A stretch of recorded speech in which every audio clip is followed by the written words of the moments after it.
The Utah Mammoth is sorta proud to present NASHCAST. What the is a NASHCAST? NASHCAST, the only hockey show on the planet. Hosted by a human speed bag, fourth line wannabe, healthy scratch, schnozzy moto, Tyson Nash. Who the hell is Tyson Nash? Never heard of him. And the baritone with a brain, the velvet hammer, Mr. Silky, Tono Suave, the radio voice of your Utah Mammoth, Code Blue! Mike Folta. Oh, Captain, my Captain! NASHCAST begins now. Ready for takeoff. Here's Tyler Ganoush and Mickey Foghorn. Wait, what? Oh, here's Tyson Nash and Mike Folta. Feeling good, folks. Holy, let's go. Are you kidding me? Another big win for the Mammoth. They continue to hold that number one wild card spot. We keep talking about it, but a huge W. I was not there. I know you were front and center in that battle, but looked to me like one hell of a hockey game by our boys. Yeah, big 6-2 win for the Mammoth in LA against the Kings, a team that was chasing them. And when you consider the stakes of that game, with the Kings trying to make their way up, Utah, after a couple losses, trying to maintain its grip on that top wildcard spot, when you look at it on paper, it's one of the more important wins of the season for the Utah Mammoth. The fine folks over at moneypuck.com giving Utah now like a 95% chance as we record this to make the postseason. So got some big games ahead. Got a few days of rest here, Tyson, before the Mammoth head to the Northwest, take on Seattle and Vancouver. We talked a lot about the schedule and how tough it was earlier in the year, but now it's kind of in Utah's favor because they went through the hard part of the schedule back in November and December with a bunch of games, a bunch of back-to-backs. Now they've got some space. I mean, how important is that this time of year just to get a few days in the middle of a playoff race? Yeah, I mean, obviously it's massive, and that's why, again, when we're complaining, we're bitching about the schedule, you're just like, all right, it's going to work out at some point. Every team goes through it, right? Every team goes through injuries. Every team goes through tough. Some teams are playing better on the road this year. I mean, sometimes it doesn't even, make sense, right? So some teams, look at Utah. They were brutal at home. They sucked at home. They go on the road and they get the biggest win of the year against the LA Kings. So that's what I love, to see this team respond. And those wins, because in years past, Bolts, I know we've talked about this before, those big games, like the other night against LA, those were games they were finding ways to lose. And they were losing those games. And their big boys weren't showing up in those moments. And things are drastically different. It feels different. It looks different. And obviously 95% chance of making the playoffs. That is a position that this team has never been in for a long, long time. So I'm super pumped. Exciting time of year, right? Spring is in the air. I'm in St. Louis right now. They still think they have a chance to They're make on a heater. Yeah, they're on a heater. They're coming off a big win. So you still never, ever know. And if you are struggling, why wouldn't you make a coaching change with 8 games left in the season, right? The Vegas Golden Knights, that blew my socks off. I don't know about you. Not only did it blow my socks off, Cassidy has got a long resume, right? Stanley Cup in 2023. Yes, the team is struggling in a big way right now, but you bring in Tortorella, that is some sort of message. And I think the message is very clear. They've become stagnant. Changes had to be made. They need to start competing at the level that they're supposed to be competing at. And I think that's why, obviously, they pulled the trigger on that trade, because it's a huge one. So Bruce Cassidy out as the head coach at Vegas, John Tortorella in. And Tyson, the thing that's interesting to me is this coaching change was made when the Golden Knights have been getting just some of the worst goaltending in the league. Like Aiden Hill has really struggled this year. And when that's the case, how much of that can be on a head coach, right? But apparently they felt like the messaging is stale. Vegas has proven to be cutthroat ever since they've entered the league. This might be another dimension here. Does Cassidy? I mean, like, what happens if Vegas goes on a run? Like, how sick is he gonna feel? Oh, I know. I mean, but they've lost 12 of their last 16 games, so I guess I do kind of get it. Um, Tortorella didn't coach this year until he took on an assistant coaching role with Team Canada, I believe. So he's in the fire a little bit, but he's going to have to kick off the rust real quickly. I'm sure that came to a head, obviously, but a surprise for him as well. So as a head coach, you often don't think of that stuff, right? But you touched on the goaltending. For me, Fultz, it's always on the players. It's the responsibility of the players. I look at Toronto. St. Louis just played the Toronto Maple Leafs the other day. And I'm like, okay, at what point do you stop blaming the GM and stop blaming the coaches and the head coach? It's on the players. Like, those players are the ones throwing on the jersey, going on the ice. They didn't even have a heartbeat. The Toronto Maple Leafs didn't have a heartbeat. So what are you going to do? Go get rid of Berube and Brad Treliving and Shane Doan and everybody again? No. How about you look in the mirror and you go out and get the job done? Austin Matthews, Nylander, like all these superstars that they have, they're talking about retooling in Toronto. Are you kidding me? Like, teams would die to have that roster. How about you just check your shorts, give them a squeeze, and go out there and get it done, Fultz, huh? Oh, you mentioned the St. Louis Blues who took him down the other day. Blues with points in 9 of their last 10. I think their success goes even further back than that. Remember last year they went on that 12-game heater and stole a potential playoff bid away from Utah and a couple other teams. They're only, as we record this, they're only 4 points out right now. The problem is simply just the number of teams between them and the cut line. San Jose, Winnipeg, Seattle, LA are all teams that are ahead of St. Louis, but still below the playoff line. So very competitive race, Tyson, in what Connor McDavid calls the pillow fight of the Pacific Division. You could probably extend that to a lot of the Western Conference as a whole, other than the top 3 teams in the Central, Colorado, Dallas, and Minnesota. Everybody else, it's kind of it's like a second grade pushing fight, right? Like nothing too serious going on here. Yeah, it's the whole standings out east. The Pacific for sure. I mean, Utah wants to be in the Pacific. I know everyone's just happy to get in, and you can't pick your partner and all that stuff, and careful what you wish for, all the things, right? But I can tell you with 100% certainty, they need to finish in that first wild card spot. You want to switch over to the Pacific.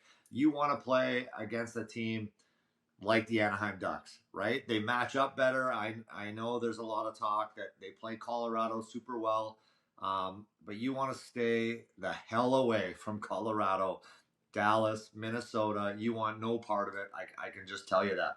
So it's an exciting time. I can't wait to see how this all plays out. The Vegas Golden Knights, they're going to turn their season around. You know that. Lots of pressure. But as far as the schedule goes, again, Utah couldn't have it any better. The amount of games they have at home, the teams that they're playing. So the script is written, buddy. Let's get it done. Let's go. So a big game tomorrow for the Utah Mammoth up in Seattle against the Kraken, a team that still has a chance, but an outside chance of making the playoffs. Last time the Mammoth were at home, we had ourselves one heck of a NASHCAST, or you guys did at least. Paul Bissonnette, Todd Walsh, Bob Heathouse, Ryan Whitney from the Spittin Chiclets podcast. He is our guest on today's show. Tyson, but first, before we get into it, just tell me what it was like hosting with Biz. I know he was on TV. He was doing his thing, screaming his head off in front of Kim and Nick. He even got Kim to start yelling. Did you see that too?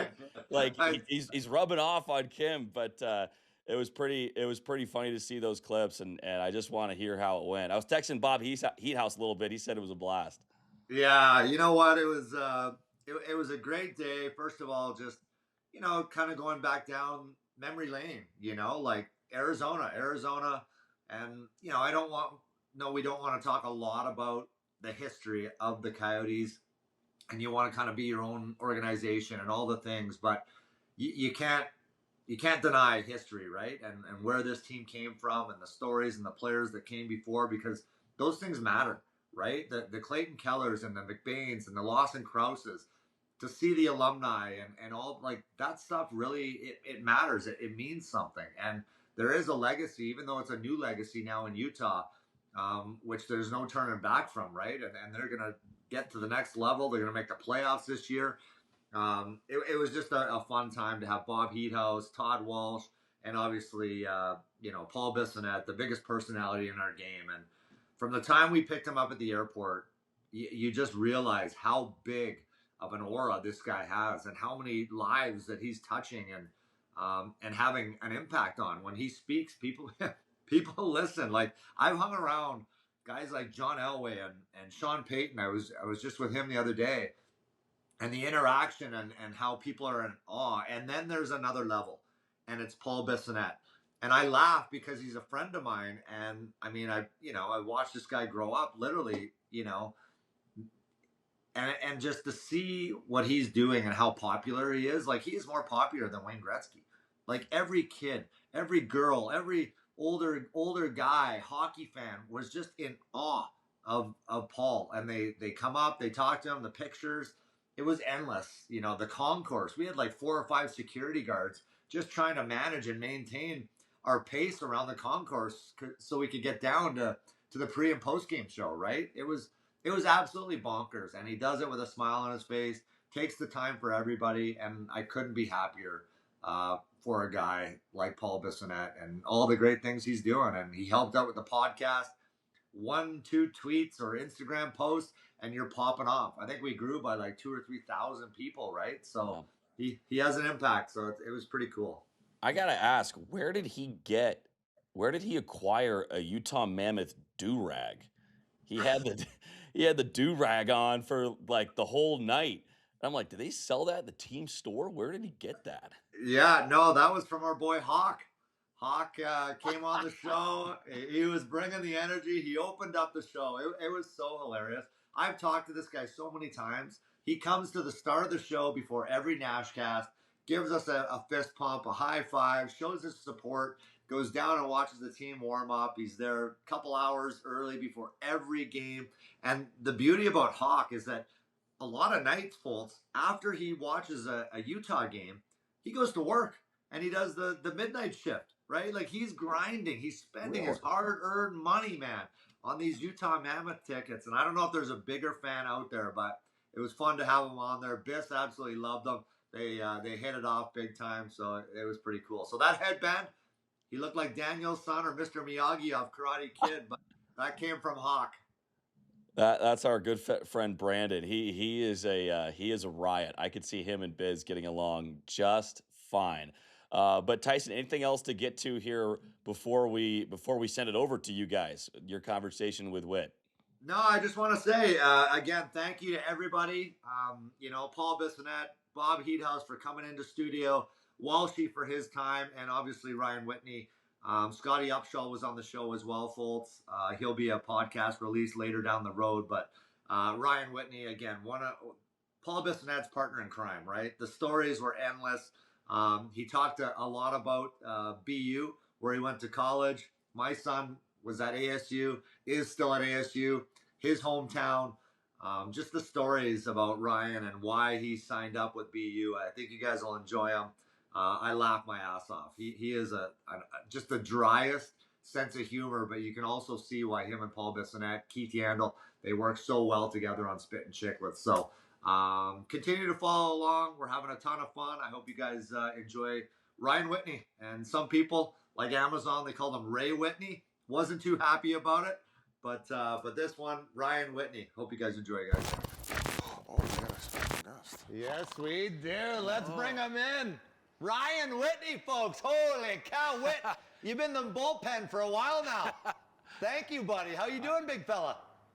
I'm doing phenomenal, boys. Thanks for having me. Unfortunately, there's some issues, so I'm just staring at myself. I can't see you guys. That's not a bad I can sight. hear you.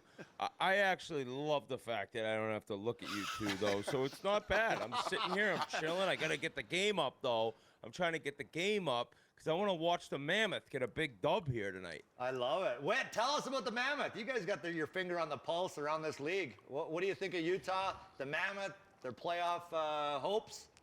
Give it to us. I think it's probably like one of the most impressive franchise beginnings that I can ever remember, right? Like they come over and it starts with the owner. It always starts with the owner, and the guy is just all about winning. He's all about treating guys right.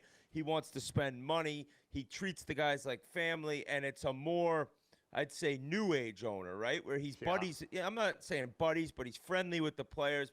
You hear he plays golf with a couple of them once in a while, and all the stuff he does on the internet where he gives people tickets to whether it's the Jazz or the Mammoth, and the excitement that the city had when they came over and the place is sold out just to meet the fans. And from then on, you knew they were going to get pretty good pretty quick, right? All the prospects, all those years in Phoenix of some tough sledding, and now they got the guys to make a little bit of a run. And I love the fact that, knock on wood, they're going to get into the playoffs. And we said today on Chiclets, I don't really want to play them first round. If they play Anaheim or even Edmonton, it's like, I wouldn't be surprised if they can get out of the first round. So it's an exciting team, and it's a great city to have hockey.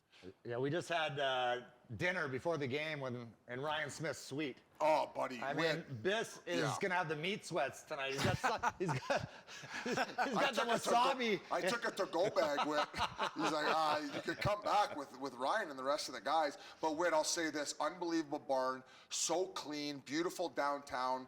And I think Washington just got one. Yeah, they did. Well, right when I came on, I mushed them. But the seats are very steep, so you're on top of the players. It's a cool environment, man. I can't wait till you and the rest of the boys come check it out. Yeah, I'm looking forward to getting to a game there. Who scored? I can't see. It looked like McMichael, maybe. It was a pull up here, dish it right into a one-timer through a screen. So here, I got you. Oh, geez, Okay. That guy's got a long-ass last name. Jesus, I like to buy a vowel. But 63, where he looks like a young guy playing in early in his career. But Whit, you said that you can't see us, but you're looking at yourself. Obviously, the one thing to the left of you, your Olympic jersey, and you ended up winning a silver medal. We got Kels here, who obviously took home the gold. What was your experience like when you went to Vancouver? Oh, it was incredible. It was an awesome time. I mean, I'll never forget the experience, and I can't wait till it's back in Salt Lake, because I got to play in an under-18 Five Nations tournament in Salt Lake in 2001, a little warm-up for the 2002 games. Saw how special that whole area is. But Nasher, I mean, I haven't talked to you in a while. How about that gold medal for the Americans, buddy? I mean, suck on that one, bud. Hey, I'm just telling you. Yes, I'm Canadian, but now I say I'm Albertan, right? I'm Albertan. Okay. I am so American. Okay. I'm a turncoat. Call me what you want. I've lived here for 25 years, buddy. I am all in on the U.S. The story, I mean, the Gaudreau. I mean, I was in tears. I was literally blubbering on my couch watching that whole. I mean, it was meant to be, right? Yeah. Obviously, Canada just dummied the U.S. They had no business, but hey, at the end of the day, the goalie stood on his melon, and you guys deserved it. And the best part, Whit, is we don't have to hear about the miracle anymore, okay? So now we're finally going to see a sequel. We'll have a movie out about this one real soon. Well, I hope so. It's only You know that's going to be a movie. Yeah, Whit got cast in it. every 46 years, Whit, we'll give you one. I'm going to be a security guard that wouldn't let Wayne address Team Canada before the game. And you know who you can enjoy that championship with is Bob Heathouse. Is to my left right now, American guy. Oh, Heater, what's going on, buddy? Whit, how are you? Hey, I'm doing great. Heater, we loved having you on a few months back, and I hope you're doing well. I know these two guys, they owe you their lives. You basically babysat these two goons for a couple years each when they retired. Yeah, we were telling the crowd that he's had more back surgeries than Tiger Woods from carrying me in Nashville. And don't forget Louis DeBrusk, too. Yeah, Louis DeBrusk. I think Louis is what did it. He's probably about 240 full of muscle. But yeah. No, but it was great working with these guys, and you could tell right away they had the entertainment value and the personalities and the knowledge of the game, and they just needed to get a little bit comfortable doing the broadcasting format, and they both took off. And Yeah, you're still a liar, Heater. I'm so happy for both of them and the careers they've had, and it was great being on Chiclets with you guys earlier this year. I really appreciated that. It was fun. Your nose is going to look like ours, Heater, pretty soon. You keep telling lies. He's on a PR campaign or something. Like he's in Peter's nose politics. is just growing in the studio. What We got him an oxygen tank because he can't get any air up his nose. We're taking it all. Whit, I wanted to ask you, though, and don't want to bring back bad memories, but obviously you were on the other side of the overtime golden goal back in 2010. And, I mean, how was that? You're playing so hard, and everything is just right on the line, and you know, the next goal wins, and you guys were getting great saves from Miller, and, you know, it was either way, and obviously, you know, Sid scores the game winner, and so how was that? That had to be devastating, and obviously the Olympic experience was great, but how tough was that? Yeah, it was difficult. I mean, I wasn't playing much in the third, maybe after the third and overtime. I didn't see the ice, but I was sitting there, and it was almost more nerve-wracking. Now, we interviewed Ryan Miller just the other day, and I was saying to him that throughout this year's gold medal game, I kind of was saying and thinking, like, this is exactly what Miller did. Like, this is like Hellebuck was doing the same thing, maybe even to more of a crazy aspect of the game is that the couple of the saves Hellebuck made, you know, the one who was that on Taves? It was just like, I've seen this movie before, and it ended the wrong way, and that's why I think when they got it done, I mean, I was very emotional. I was like, you know, I think being American, and it was more like we had to beat them. We had to beat them because every time the big game would come around, they got us, and so it was tough. And I think, you know, a couple hours after the game, you're very, you know, appreciative that you got to be in the Olympics, and a silver medal is great. But I swear to God, this one meant like just as much, just because it was finally our time, and to see it go the other way. I was just happy for the guys on the team to not have to have that feeling. And I still feel sick for Ryan Miller because it was like Connor Hellebuck. Although Miller got MVP, Hellebuck didn't. What a joke that was that Hellebuck didn't get MVP. Tell us how you really feel.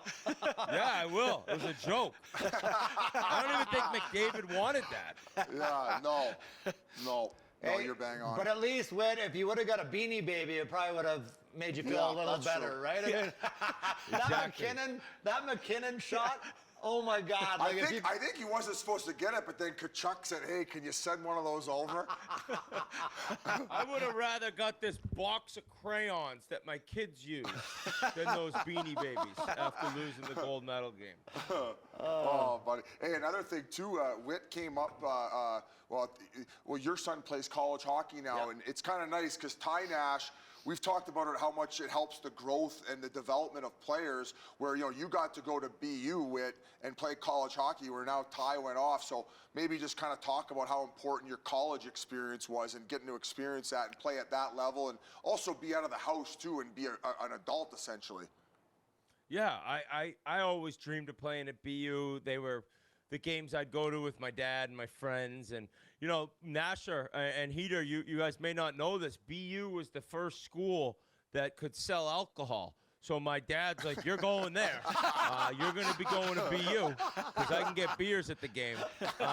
But it was huge because, you know, I was, when I was drafted, I was 6'4", 180 pounds, maybe 185 pounds. All cock and ribs. So, yeah, exactly, like a greyhound. And I had to get stronger in the 2 games every weekend with a bunch of lifts all week. It was huge, and it was before you had to choose major, junior, or NCAA, and now that you can do both, it's made NCAA kind of I think the CHL is like a feeder for the NCAA now. I want to say there's up close to 100 guys who played in the CHL playing NCAA hockey. You see Michigan State, who moved on today. They beat UConn. They got some studs. They got some studs that played major junior. So college hockey's in an incredible spot. I think that the Frozen Four on ESPN has more viewers year after year, and the fact is that it's only going to grow even more because people are realizing it's just a step beneath the NHL now. Heater did online classes and graduated from Michigan State, actually. Oh, yeah. Just last year. You didn't want to go to Davenport with Biz? That was my second choice. Hey, Whit, are you allowed to talk about the program, the United States program coming up when you're with your billet family? Are you allowed to? Oh, yeah. Was it You under know, I lived in 17 Ann or Arbor. 18? Now they're, I think they're now all in Plymouth, and they don't go to school. Well, we would go to school. We'd go to Pioneer High School, right across from the big house where University of Michigan plays football. My first billet family, they kicked me out of the house. I didn't deserve it. I'm not going to lie. I really didn't deserve it. I crashed my car. Well, the first thing was I told my billet mom that I needed to rent a movie because I didn't understand the book, and I had to do a book report. She called my teacher and said, "Did you tell him to get the movie because he didn't get the book?" She said, "No." So that was a lie, but whatever. And then I crashed my car into a basketball hoop, and I said somebody hit me in the parking lot. Another lie. I was immature, so annoying that I was a liar like that. And my dad figured it out. He smelt it. He knew I was lying. And then he said, "Go tell your billet mom you lied again." And that lie, she had enough of me. She kicked me out of the house, but it was my car. It wasn't even her car. Now, that has nothing to do with the National Team Development Program. Incredible place. Learned how to be a pro before I even went to pro hockey. Learned how to train. Learned how to really watch film and learn things about your game to grow to another level. And it prepared me to play college hockey the next year. So, amazing place. They've now produced full-on, Hall of Fame superstars. Matthews, Kane, Kachuk, Werenski, Hughes. It's just all of the best that were on that Olympic team came through there, and I hope it continues. Eichel too, yeah. Oh, yeah. Whit, like Eichel, yeah. The reason I love hanging out with Whitty is just the self-deprecation, like him coming on the NASHCAST and telling a story about backing his car to a basketball hoop. Like, it doesn't get better than that for me. Well, I love that he dressed up for us. Look at that stud. Well, I think they is that a rollback? You know what hoodie? that is, Nasher? You ever heard of National Golf Links of America? You ever heard of that course? Have you seen my golf game, Whit? Yes, you have. No, I haven't. Most expensive golf membership, and I'm the worst golfer. He's got a membership at Cove K where we play with the Blue Jays. We played this golf course, and we do these sandbagger golf videos for the people tuning in. We actually just dropped one today, kind of like it timed perfectly. We did the Blue Jays. They went to the finals last year. And lost. And lost. Ernie Clement had the postseason hit record. And we went down during the Olympic break to Florida, and we banked 3 of them. And we just dropped it today because opening day was yesterday. And we played at an worst golf course I've ever seen in my life. I'm telling you. Biz must have had a coupon there. Buddy, I think Biz joined. I think he joined right after. Yeah. It was insane. But I remember playing golf with you, Nash. I was like, "Oh my God, I thought you had a stroke." And Donor's like, "That's his swing." Hey, he used the cross grip. And I think you're talking about golf? Hey, this guy. Biz's backswing's like this. Oh, yeah. Buddy, this guy has a cross grip and swings one way, teeing off, and then when he's playing with his irons, he's shooting the other way with a different grip. I've never seen anything like it. Hey, I thought we were having a rematch. I thought me and Ryan Smith versus you guys. What happened to that? Hey, you need a third. Yeah, you grab Ryan Smith, we go 3-on-3. Wow. Yeah. Well, we'll get Donor back and out there a scramble, Nasher, so it's easier. Wow, yeah. Scramble's the best. Yeah. That's the way to that go. saves Biss's ass. But maybe we can get on Pebble Beach with Ryan. He knows a few people, I think. That's a little he's too doing nice all right for for us. himself. I've been kicked out of nicer places than that. What else you got, Whit? I mean, we're watching the Washington Capitals. I'm still waiting for a D-zone shift for Ovi. It's not happening. No. We can't get one. Never. I saw him out at dinner last night. He was just inhaling the chicken parm. Hey, it was me, Heater, Heater, and and smothering beers too. He's crushing beers. yeah. I didn't see anything. Greatest goal scorer of all time. Unbelievable. He has an aura though. Like just looking over at him at the table, gray hair. I'm like, that's Alex Ovechkin. Holy crap. And I didn't believe you at first. No, I know you didn't. Yeah. I said, whatever. And then we had to get a restraining order because Heater was trying to sit on his lap all night. I was over there trying to get selfies and autographs. had Nasher get a stick for me. I wanted him to autograph it, but Whit, what was it like to defend against Ovi? Oh, I think Whit's got a great Ovi story too. And I didn't know about it. Story too, I didn't know about it. So I was in Pittsburgh. I think it was my rookie year, which was his rookie year, and Sid's as well. And I just kind of, he's coming into the slot, from the slot to the front of the net, and I just went to put my stick between his legs. Well, I speared him in the nuts by accident, and he went down. I was like, oh no, and all of a sudden, I got guys in the Capitol telling me, I'm like, I didn't mean to. No, I'm sorry. Security came over. Yeah, exactly. I think people on my own team were like, what are you doing, buddy? That's Ovi. He already had 40 goals. It was 28 games into the season. But, I wasn't on the ice against him a ton, but I do remember him coming down one-on-one. Look at me and Avery in that picture. Yeah. Oh, my God. Yeah. Slew foot. Was that a slew foot you were there doing there? No, I never slew-footed. I didn't mess around with that. But I do know that Ovi came down once on me, and he's got the puck out, on the outside. He's a righty, and you're trying to have a good stick. And he was early into that drag and shoot. You know what I mean? Yeah. He would whip that thing from the outside on the toe, pull it into his feet, and rip one through your legs. He's probably scored 300 like that. So his speed and his skill were just so ridiculous, but it was the size and the physicality I'll always remember. And that you're going in and you're breaking the puck out, you're going D to D, and he's finishing a hit. He's 230. I mean, National, he might be 260 now. And he was looking like he wasn't out there just to score goals. Like, he was trying to run guys through the boards. That's why him playing this long. Like, I would have said, what is that? God, that was 20 years ago. Yeah. I would have said, this guy's going to play 10 years. He just plays so hard, and he's that much of a mutant, and he's been able to do it. He's got 1,000 goals now combined, playoffs, regular season. Wild. I would love to see some of his wildest stat lines, because there was games where he would have 2-3 goals, 2-3 assists, and probably 8-9 hits. Guys just didn't. Buddy, I think there was games he had. I want to say there was games that he had 10 hits, 15 shots. Like, it was right. Yeah, the shots. Stuff you'll never see again. I didn't have that in practice, Whit. No. Warm-ups. No.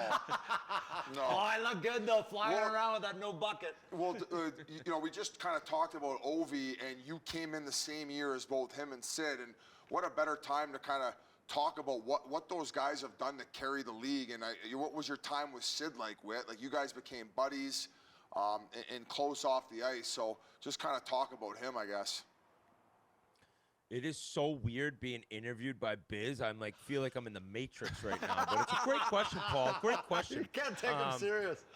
I know. I always remember that year, like, there was a lot of stuff. It was different. The lockout had happened. You got this new league, these new rules, and their speed was what jumped out at the beginning. It was like, that was back when a lot of veterans were still in the league, guys who were in their 15th season. I think of guys like John LeClaire and Mark Recchi, and he went on to play 5-6 more years, but just older guys we'd grown up watching that were on the back nine, so their speed wasn't the same, but their hockey IQ and their skill is what made them so good.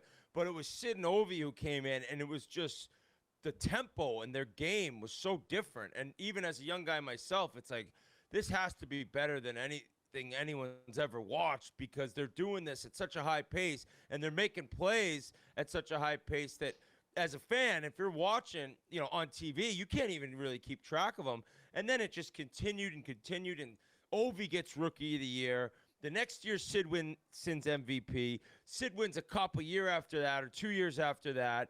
And then all of a sudden, the President's Trophies, and the questioning him, and he's not willing to sacrifice and play defense in the playoffs, but he ends up getting his cup. Then Sid, Sid gets 2 more, right? Yeah, and then Ovi gets crazy. his, and it was just like, it was made out of a movie. I hope someday there would be kind of like a movie on their careers, them coming in, and then the 20 years, you guys, of these guys doing it, and where the salaries are at, and the salary cap going up, and the league in the best place it's ever been.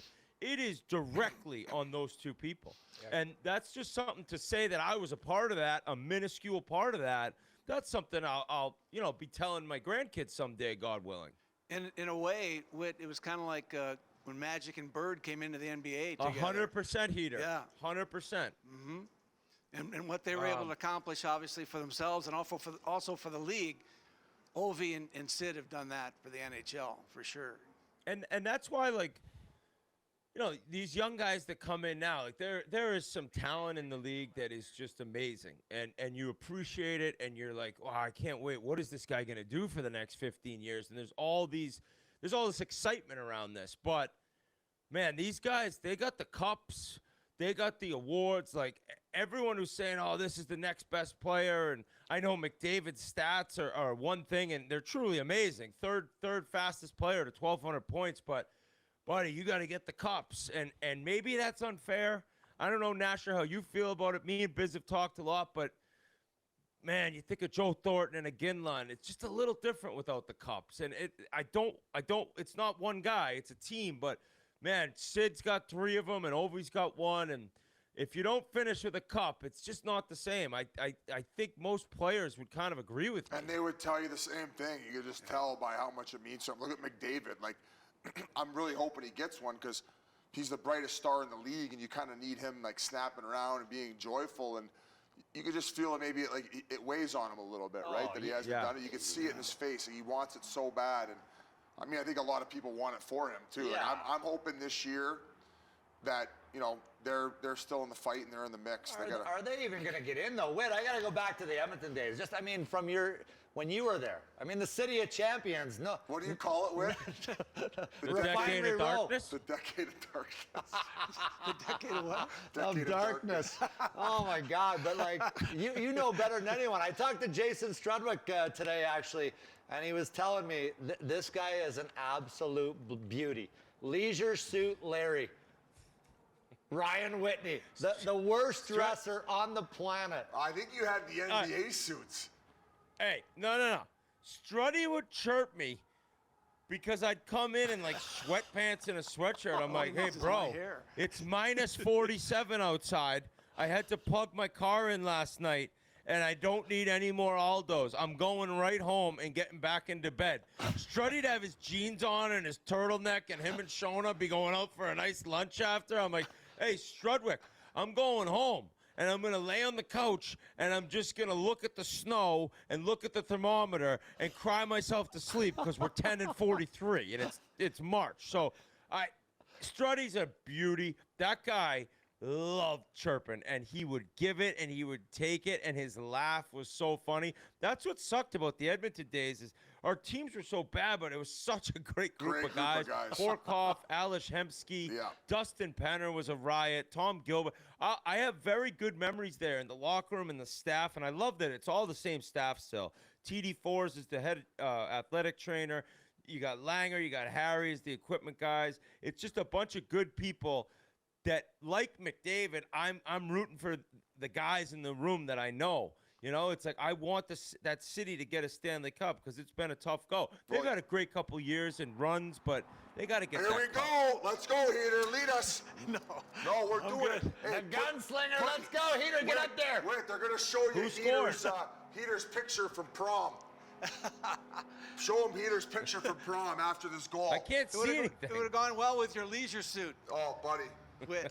We're going to do a little Saturday Night Fever now from Heater. Let's see. It's Gunther. They let him walk in. Oh, no. Give him go. Saucer. Number 35. Who threw him that ragu sauce from below the goal line here? Kels. Love it. Look at the sauce, eh? Up and down. All right, Heater, let's go. You promised. We made the rule. 35 goals now? Wow. Heater's going to pull a hip because we're doing Saturday Night Fever on the dance floor. Let's go, Heat Dog. Can you do a little bit with us, Whit? Lead us, Heater. Do something. Let's go. I can't do Saturday Night Fever. Yes, you can, buddy. There you go, baby. Come on, Biz. Let the guy live. He's trying to watch some hockey. Let him live, Biz. Buddy, we made a rule. We're going to stick to the rules. That's how he closed a few deals back in Sparty. That's right. There's flood warnings That's how in he Utah. got a teacher to pass him. Flood warnings. All the Mormon wives are getting excited. Moisture trail. Pop and chip party. Hey, Whit. Look at Heater's picture. Can you see it? Look at that I can't stud. see anything. Oh, Just picture the best afro you've ever seen in your better life. that you don't see it wet. I could see something before, because what did I see that was on there at one point? That was somebody's nostrils. Yeah, probably your nose taking up the whole camera.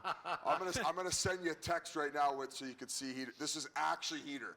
This is not AI. This is me in my high school graduation picture. Hey, Whit, though, I got to ask you again, though. We were just talking about McDavid. He comes back from the Olympics, and he just gets torched by the media. It might have been that Spectre, whatever the hell his name is. I can't stand the guy. Everybody reads Spec. Oh, yeah. How come blocked by Gretzky won? How about Lemieux, Crosby? Like, what's wrong with you, McDavid? And that was the first question he had to answer in the Edmonton media. Like, are you kidding me? Like, That question is what got me blocked by Spec. Oh, and wow. I don't know if we'll win the Stanley Cup until he unblocks me.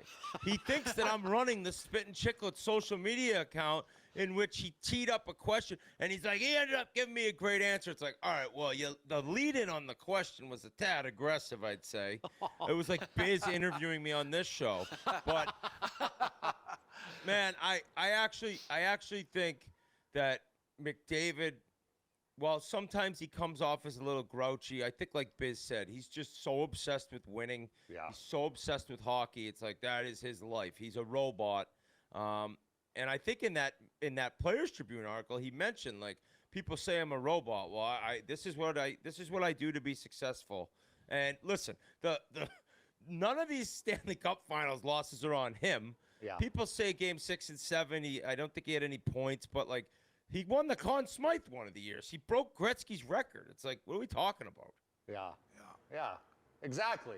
I mean, I was so pissed, though, that he didn't come back with, oh, really? Well, I scored the game-winning goal in 4 Nations. You forget about that? Yeah. You idiot, right? Like, that's just, it drives me crazy. Oh, yeah. He deserves so much respect. It's the ultimate team game, right? Is our game. And he put so much into it. I sent you that. Hey, Sean Backman's here, but I sent you that picture where I get a good look at Heater's perfect. No, that is not you. Buddy, Heater. that was his hair. That's proof that I did I have go, hair one who day. did that? He did it himself with a pick, a wooden pick. No, that's a 1979. It was Yeah. handmade in Papua That's New a Guinea. Halloween costume, Heater. No, 1979. That's my high school graduation picture. Can you imagine? Like, that was on the top of his head, Whit. I thought Imagine you what were- was on the bottom. I thought he was a professor. Heater, I love it. I mean, I wish you kept that thing. Well, maybe you did Well, until he it all tried. went away. Yeah, I tried, but We're going to Turkey next week. that forest is pretty much all bare now. Did you have that when you were in Muskegon with the Lumberjacks? I did for a little while. And When he cut the whole, when he had to release the whole team, Biz. Oh, dude, we gotta tell this story. Have you ever heard this story No, from Heater? no. Nasher, do you know this story? Oh God. Oh my God. Well, I was working for the Muskegon Lumberjacks, right? And it was in the mid to late 1980s. And we had a team Christmas party, like every team does. And the owner, he was very generous. Like every year, if the team made it to the final, didn't even have to win it, made it to the final, then he would take all the players and a companion on a cruise or some other trip. Like, Pretty nice, especially in that yeah, level. and the team went to the And final keep in 6 mind, times in 8 years. You're doing radio at the time, correct? Yes. And you're also booking all the hotel rooms and doing selling ads. This guy has to do doing everything. the media notes but anyway, so at this Christmas party, he gets up and gives the spiel about, this year if you guys win, we're going to Jamaica or somewhere, I don't know, Hawaii, and so it was time, for the players to give him their gift, right? So the captain goes up and Biz was in charge. and gives him an envelope. And he opens it up, and you can see on his face he was not happy. I don't know whether it was because it was a gift certificate, which weren't real in vogue back in the 80s. I mean, or maybe it wasn't for enough money. I'm not sure, but he was not happy. So anyway, the party goes on, and I go home, and back in those days, no cell phones. I don't even know if I had an answering machine, but it's like 2 in the morning, and the phone rings next to my bed. You can't ignore it. Yeah. So I pick it up, and it's him. And they called me Hockey Bob back in those days. And he goes, Hockey Bob, it's Larry. And, you know, I'm in a dead sleep, and it's, like I say, 2 in the morning. And I said, Larry, you know, what's going on? He goes, I want you to put every single one of those blankety blanks on waivers in the morning. Because I had correspondence with the league, right? And I go, what do you mean? And he goes, the players, all of them, put them on waivers. I said, waivers? I said, there was 2 really great all-time minor pro players in Jock Callender and Dave Mikhailuk. And I said, you know, Boris and Jock too? And he goes, all of those ungrateful so-and-sos. And Oh, you can swear on the NASHCAST. They don't give a shit. and so I said, well, Larry, you can't be serious. You know, obviously he was drunk. And he goes, I'll tell you how serious I am. If you don't do it, you're fired. And so, needless to say, I didn't sleep the rest of the night. Oh, the boys just scored again. Gunther. Hello, 36. Talked to him this morning. and I'll do the Saturday Night Fever. You just keep Give telling it the to us, story. That's Bess. enough. Let's go. Let's go. So anyway, Hey, we got a homeless guy on the show, Whit. I don't know if you can see Bess, but he, holy shit. That's enough. anyway, That's enough. to finish the story real quick. So I didn't sleep the rest of the night. Went in really early in the morning. Luckily, the coach was there. Rick Lee, great guy, great NHL guy for many years as a player and coach. And I go, Ricky, I said, got a call from Larry last night, and he wants me to put everybody on waivers. You know, his face goes white. He said, you didn't do that, did you? And I go, no, I didn't. I wouldn't do that without, you know, getting more authority and, you know, more approval. And he goes, well, thank God. Stay away. Back then it was a fax machine. Stay away from the fax machine. I'll take care of Larry. And so, crisis averted, and, you know, Larry and I had interactions for another probably 6 years, and he never brought that up again. No way. He must have been buckled. He yeah, didn't he remember was. it. He was Oh, so yeah. He buckled. was. He was doing Pickle. belly button He shots was- off here. Pink Whitney belly button shots. But he was quite a entrepreneur and a hockey man. His name was Larry Gordon. Unfortunately, he's passed away, but he signed Gretz to his first WHA contract Wow. with Edmonton. And, Okay, so Yeah. he moved up in like a managerial role? well, or no, the this owner? was prior. Okay. And so he became an owner in the minor pros kind of at the end of his career, and then he moved the team to Cleveland and da-da-da-da-da. But anyway, that's Pretty a true crazy story. to think that Wayne was never drafted, right? He was Well- in the WHA, and then they kind of just split. Like one team got one guy, and the other team got.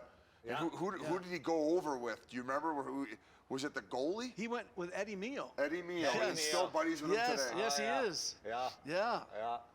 But yeah, that was something. But Whit, I want to ask you, you and Biz right now, and Jans are all pretty much intertwined. But I want to go back to when you guys first met in the Pittsburgh Penguins organization. Oh, yeah. What was that like? How was your relationship? Was he the same guy he is today? Oh, yeah. How I did hated your him. friendship form? And obviously now it's just a great friendship and a great partnership in what you guys do. Oh, Biz is the best. Him and Jans are like family to me. It's so cool to get to work with your best friends and cover, the NHL. We're lucky enough to play there. It's like the dream job with, like we get in arguments, but it's just like over. We don't even really argue. It's just No. so cool to be with, people We that do mean about so much to hockey you. in our hockey But here's takes. the thing. Here's the thing. I met this guy. I said, this is the biggest scumbag I ever met. He was so loud, so annoying, biggest show HL guy I've ever met in my life. Talking about, oh, yeah, I'm going out last night, I'm going out tonight.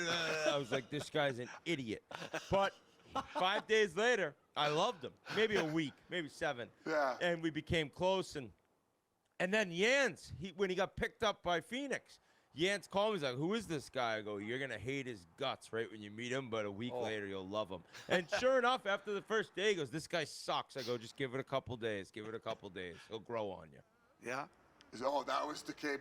Yad's almost baseball swung me our first practice. Yeah, I you was almost going. fought. I was going too hard in like a battle drill, and he's just like, "Buddy, you're gonna be in San Antonio next week. You better calm down." He said that to you? Oh yeah. Oh yeah. Right to the heart, eh? Oh yeah. Driest sense of I'm humor. like, no, they picked me up off waivers. I get to stay here at least a month. Because that was the rule. Oh, Tom Wilson And looks Tanev. like he's going to murder someone. Oh, Well, he had Tanev. Tanev just went at Wow. What's happening? Tanev is, I'm not a lip reader, but put the kids to bed. This one's going to get ugly. Tanev took a run and got somebody from behind and eject button for Tom Wilson. It's number 3, which I think is Roy. Roy played at Michigan Tech. Good player. Used to be in the farm system. Everyone went after him. Yeah. That didn't happen in Toronto. Van Van Riemsdyk. Riemsdyk was there too. That didn't happen in Toronto. Tom Wilson might end a man's life tonight. Oh, God. Oh, they're standing up. Tanev's bleeding. Tom Wilson just flexed at him like he did the one time. Gave him the flex. Was it a dirty hit? Yeah, borderline. I think that it was. Numbers. We saw numbers. Tanev's leaking like a stuffed pig, though. Roy was pretty close to the wall. Oh my God! Holy Roy. Oh, Tusky. What's going on here? Tusky's whipping out his What happened? force. Tusky came Tusky in. scared the crap out of him. Sorry. Scared Oh, me you got too. the Good thing mascot in there? Good thing I have these senior depends on. He just I put mean, a my bag gosh. of wolf on the table and he snorted the whole thing. I need a new pair of underwear with. That's all I can tell you. Yeah. What's he got? Oh, he's got a team bit. Oh, buddy, that's nice. Oh, look at that. Oh, dude, that's Team nice. Tusky. Team Tusky, baby. Let's go. This is unbelievable. You're so kind to me. I wouldn't have him get too close to Biz. Yeah. He He might brought- get a rash. He brought me like a perp drink to the airport. I think it had codeine syrup in it. And I said, hey, Starbucks That is good purple enough. drink? Yeah. He said the syrup is good enough. But yeah, thank you for. He's trying to like signal like I can't. I don't read sign language. He's not saying anything. Hey, Tusky, what do you think of the Yeah, they don't pocket square? talk, Biz. Here, look at. I got a little mini you. Pretty cool, eh? A fan gave it to me. Thank you. That's all I got. Thank you, guys. You can only talk so. Well, I think we're gonna have to get him a speech therapist. Hey, more gifts. I tell you what, we're gonna do, Whit. We're gonna be lining up Yeah, baby. Bowie in a few weeks, and we're gonna yeah. bury that guy 6 feet under because we got a new blue mascot in town. Yeah, we thought Bowie might All come right, tonight. thanks, Tusky. Tusky's Boy. getting a little aggressive though. Look at that ugly SOB. Oh, there's Bowie. You What might is have What that? do they call the hit? Tusky, Is the take hit a a look at this, major? Tusky. Take a look at Tusky's coat is just so beautiful in person. Like, it's way more beautiful than I would have ever imagined.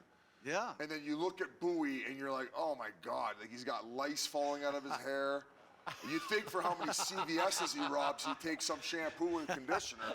Well, you know he's taking the needles from there. He's an absolute Oh, dirtbag. of course, he's a crackhead. He's a especially in crackhead. Seattle. Oh, Seattle. Hey, did he get kicked out of the game for this hit? Oh.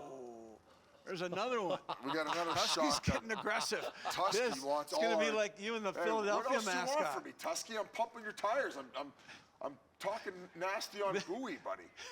This is gonna be like you and He says he wants you on our team too. Who got kicked out? Who got kicked out?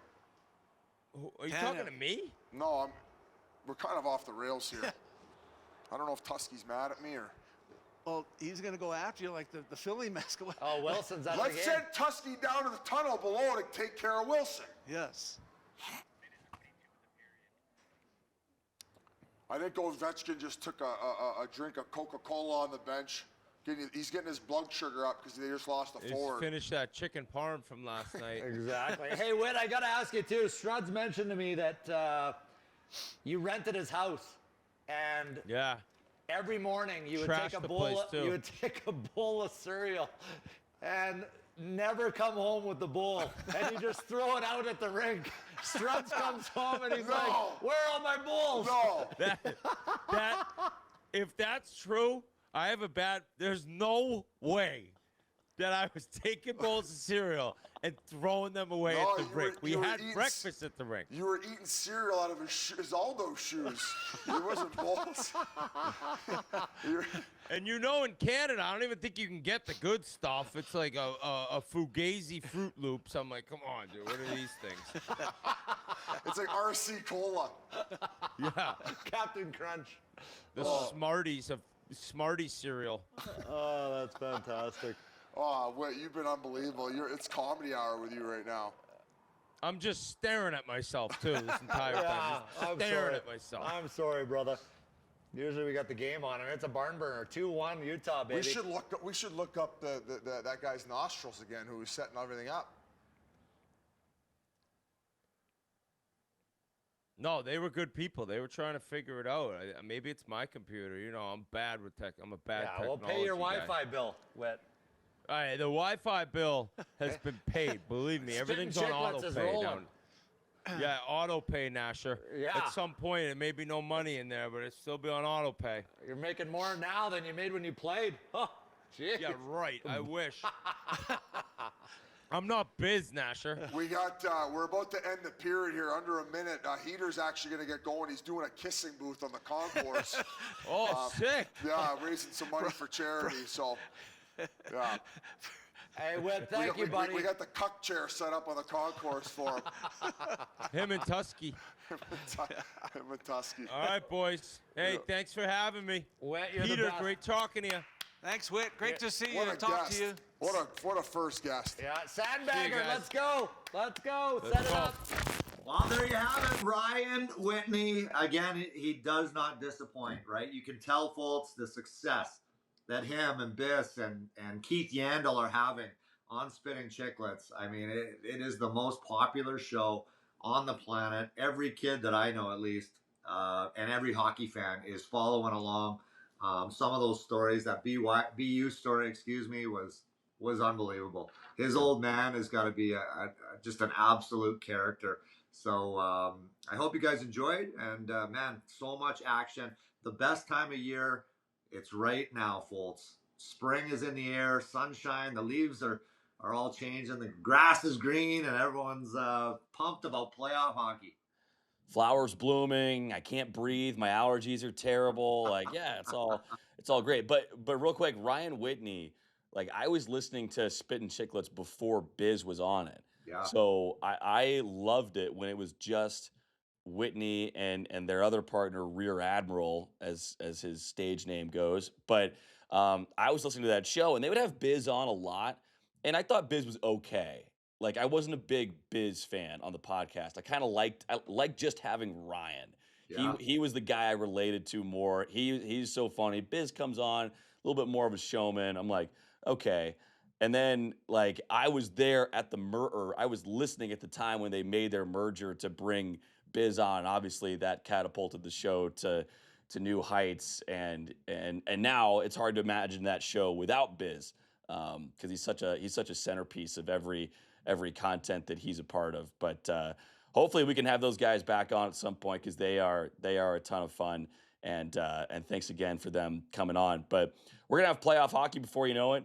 Tyson and playoff hockey in Utah is going to be something special. Mammoth in a really good spot right now, trying to hold on. The Instagram account is in a really good spot as well. Your wallet's not as good of a spot right now.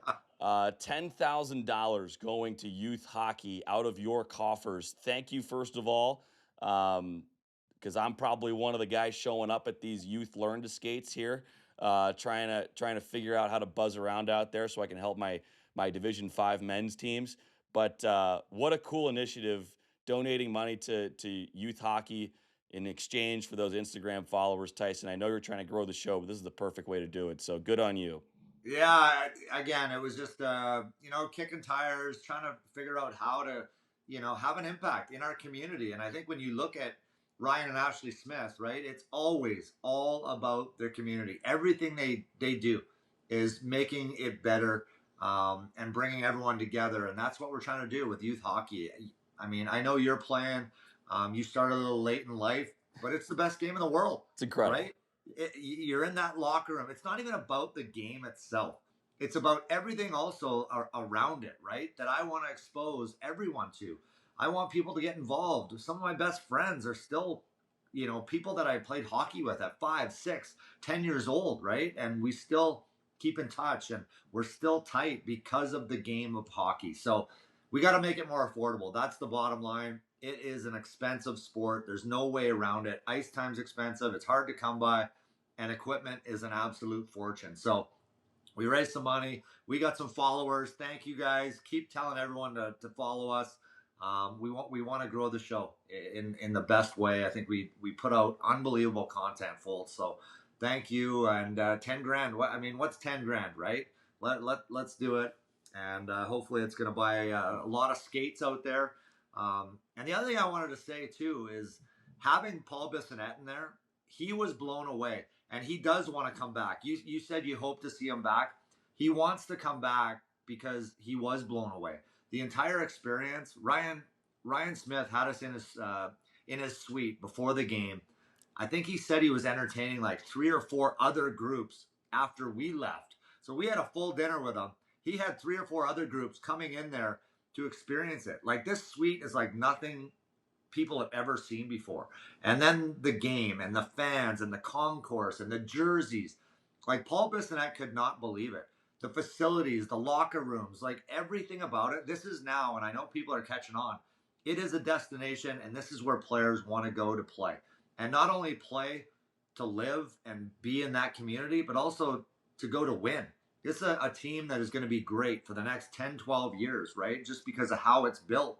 And that's what players want. They want to be in the playoffs. They don't want to be rebuilding. They want to be playing for a Stanley Cup. And what Ryan and Ashley Smith have done here again, and we talk about it all the time, Fultz, because we see it every day, because we got boots on the ground, me and you. But when guys like Paul Bissonnette come in and they see it, the light bulb, and now they go around the league and they're telling everybody that, hey, you want to go somewhere cool, Utah's the place.